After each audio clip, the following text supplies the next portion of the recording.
Encryption. What the heck is it? And why should you even care as a consumer of technology? I'm going to use a metaphor. You are moving, and you've hired a moving company and a storage facility. You're moving all of your stuff into the storage facility while you transition to your new home, and then you'll have all your stuff delivered to your new home. Simple. What? So literally just yesterday, Apple announced that iCloud is going to get end-to-end encryption.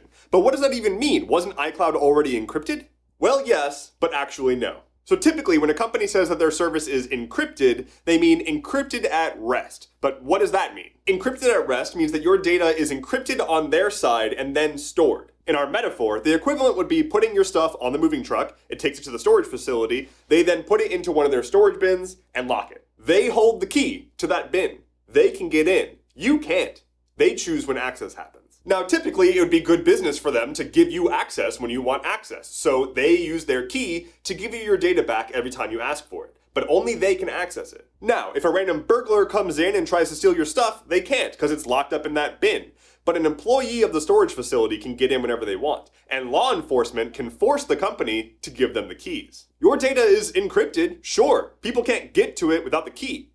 But people who you don't trust have the key. It would be the equivalent of if a bank had a safe deposit box that only the bank held the key for, not you. So enter end-to-end encryption.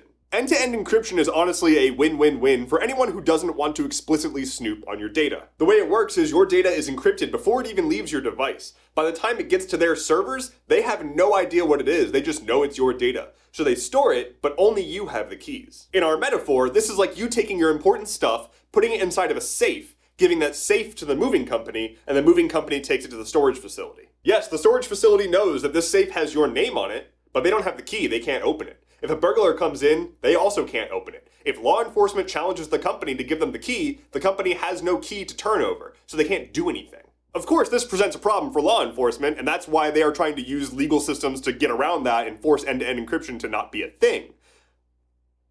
It's not good. Specifically, it's not good for them. It's very good for us. So the other side of it, the second end, if you will, is the storage facility takes your stuff, puts it back on the moving truck, and sends it off to your new house. You take your key, unlock it, and retrieve your stuff. Now, notably, most end-to-end encryption happens seamlessly. Apps that do end-to-end encryption generate the key for you and manage encrypting and decrypting on the fly. So you have no idea it's even happening. It's just a built-in security feature. There's one flaw here, though. Unless you personally have audited all of the software that you are running, you have no true guarantee that only you have the key. They could generate a key and send it off to their servers and secretly have a copy. They could generate a key and not store it securely, and some other program plucks that key away from you.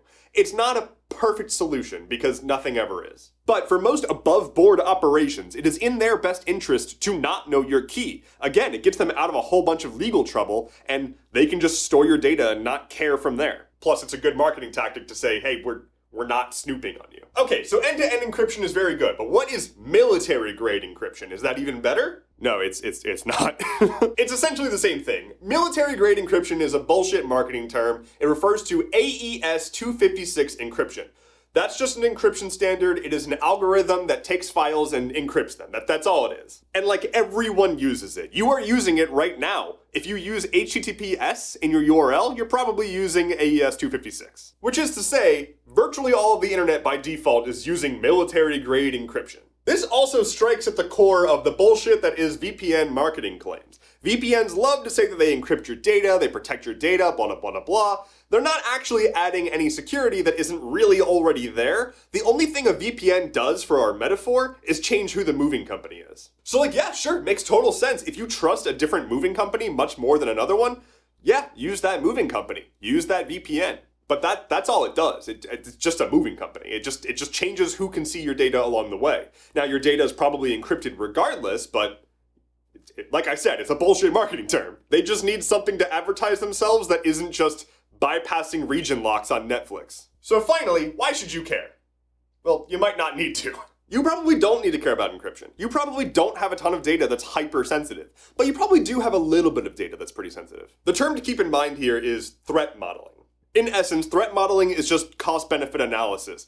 How dangerous would it be if this data leaked? How much effort should I put into protecting it? That's threat modeling, kind of. So ask yourself, is this stuff that you plan to post online anyway, and like if it gets out early, it doesn't change anything? Probably don't need encryption for that. However, are we talking about your personal journal? Things that you want to keep private? Even if it wouldn't destroy your life, just stuff that you would prefer that nobody looks at?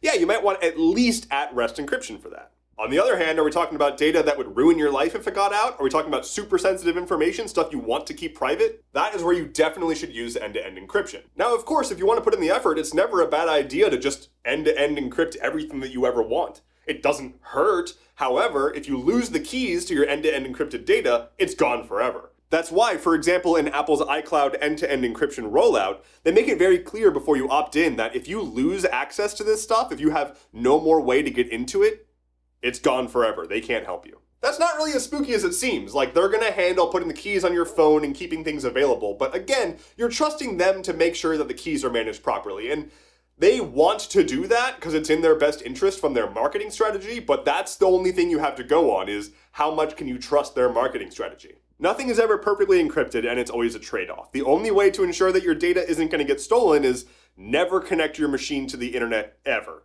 And even then, someone can still break in and steal it. But that's threat modeling. How likely is it that someone's going to break into your house to steal your hard drive?